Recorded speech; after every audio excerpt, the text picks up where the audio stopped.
Hello guys, welcome back to our new video. So on this video we are going to look how we can connect your account to Australia on tool4seller app. For that, just open the tool4seller app. So when you open the app, here we need to go to the me option or our profile option. On the bottom right corner we can see, just tap on the top bottom right corner. So when we reach here we can see the manage marketplaces option.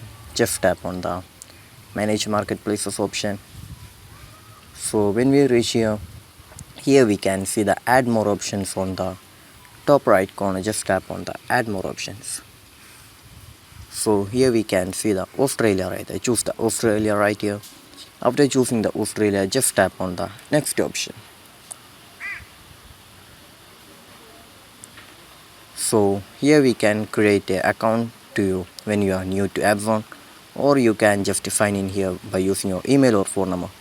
So after doing that, we can just connect your account to Australia on tool4seller app. So I hope this video was useful for you. So just do like, share, subscribe to our channel. Thank you.